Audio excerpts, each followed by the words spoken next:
Oh dear, here we are, fam. Here we are indeed, the final stretch of the 100 Girlfriends who really love you second season that is actually coming to a close with the Sundari Lost arc as the finale to wrap up the beautiful bow tie to wrap up this entire thing, right? And man, what a journey, I would say, fam. Indeed, right? Anyways, let's kick off this episode, shall we? So, we start off with this sort of dream that Karane has, right? Sort of like she dreamt of this fearful situation where Rentaro felt like he was a burden, or he felt bad that because of Karane's Sundari comments, Rentaro just sort of felt like, no, I'm really sorry. He felt guilty, right? He felt like he wasn't doing his best, which then made Karane sort of realize more about her own self, right? Like questioning, why would I act this way, or why do I act that way towards Rentaro, being so tsundere, that is, right? Now, fast forward, family are gathered at the rooftop. They have this really cute, fun, lovey-dovey moments between them. They ate cookies, and especially that sort of moment when Rentaro was crunching that cookie with his, with his eye. That had me dead, fam. Like, it's unexpected. It was really the sound effect that really got to me. But anyways, so the family continues to have fun, which I really, by the way, one thing I really want to point out as well, right? Throughout most of these episodes, or in the episodes where we just simply see moments when the Renter family interact with one another, right? It's always lovely to see the atmosphere that they have created, right? Case in point with this one, right? With already 11 girls into the mix of this family, it's so nice to have that sense that everyone is already so close, right? Of course, also given the fact that, the anime has skipped a few chapters here and there, but more often than not, we get to see this sort of experience, or this sort of environment where everyone is more open and comfortable with expressing themselves to one another, right? Especially, of course, for the newer family members in the Rentaro family, right? It's also nice to see them interact not only with older members of the family, but also with, similar new girlfriends, quote unquote, right? It's just a truly incredible sight to see every one of these characters, especially being animated, have that sort of bond and interaction between them, something very nice, and I love it. Anyways, they continue to have fun until Karane drinks a sort of certain drug potion that just so happenly fell from Kusuri's pocket, and it also so happenly moves this plot forward. That sort of drug undooed Karane's Sundari. It took the Sundari nature of Karane. However that works, leave it up to Kusuri and to the story, to the writer, right? Nakamura Sensei, wild plot. But okay, let's work with it, right? So Karane, it's not a Sundari anymore, right? We get to see this side of Karane being more pure maiden-like, more girly girl than ever, right? And naturally everyone is also very shocked from this, seeing this sort of version of Karane.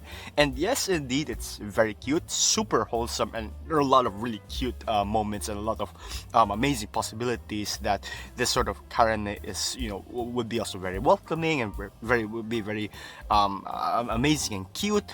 But of course, fam, nothing beats the real Karane, the Sundari of sundaris that we all know and love. That Karane who is very strong-willed, who acts as the straight man to set everything, straight, right?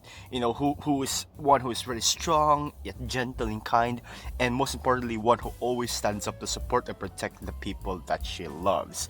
But Karane herself, in this new version, right, sees that she doesn't really want to change her ways, right? She's seen and thought to herself that this sort of version, the maiden-like version, right, the unsundere version of her would be a better or a lesser of a hassle to deal with if she sort of stays like that, right? And it would be also better for the family. Most especially, it would be better for Rentaro. So she thought. Now, Rentaro and Karane went out for a walk to sort of, Rentaro wanted to talk this out with her, right? Now, this for me, fam, is a scene which I'm really so happy that they've animated and adapted it very well, right? Because it's really one of those scenes, right? These scenes that sort of define the core of why we love not just Karane, but anything really. And it's such an amazing turning point to the way we really ground the love and the grounding, essentially the foundation of the love of Karane as a tsundere and Karane as a character. Now for Karane, she sort of sees her tsundereness as, yes, something that really gets in the way of expressing her true feelings. The way that she's being honest about it all the time and instead resorting to very violent, actions, right? And that is, it's troubling, so to speak, right? And she's very worried that she would make Rentaro grow tired or even more misunderstood by it, as seen from her dream, right? Now, she's always wished to be like the other members of the Rentaro family in the sense of being someone who is more honest with their feelings, right? And it's not afraid to express that love. Now, such emotions urged her, in fact, to drink that very potion because she didn't like her tsundere self. But then Rentaro gets to talking with her, right? Saying that, it's precisely because of that tsundere nature of hers that became the reason why he, and of course us as audiences, as the readers, fell in love with Karane's character, right?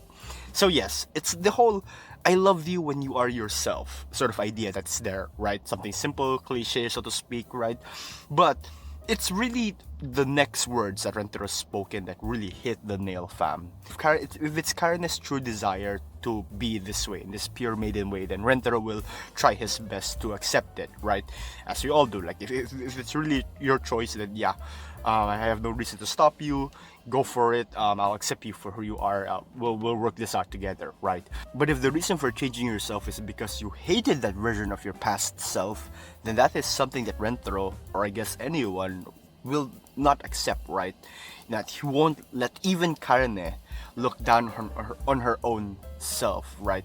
Karane not seeing the beauty or the amazing things that she really was, right? When she was being that sort of tsundere who is a very straight man, very strong-willed, very strong, right? But also very kind, right? Behind all of the times when she does her, sort of gimmicks or quips, right?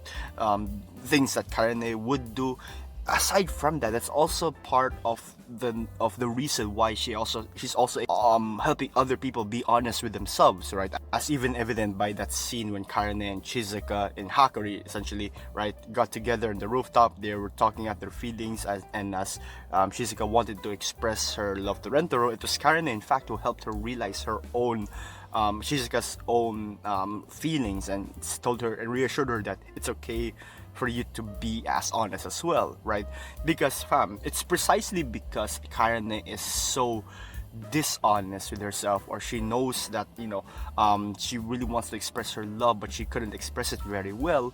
Because of that feeling, she knows how to handle or deal with others who also share that sort of same aspect to them, right? That they're not being honest with themselves. This is just a truly incredible scene that highlights just how it's more than just about loving and accepting the true nature of a person, but it also involves showing or letting that person know why they're loved in the first place. It's about bringing that confidence to the other person that, hey, I really love you for who you are, and I hope you also see it that way, because that version of you is also the reason why all of these good qualities of you come to flourish and exist. It's an incredibly touching scene that's executed very well in this anime, and I really love it.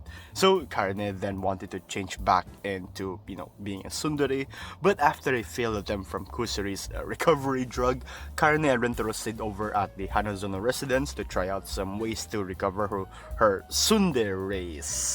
Yeah. Okay, some points I really want to mention. It's all of the attempts super cute. Like I'm dying of cuteness from how incredibly wholesome this is, right? It's just really amazing.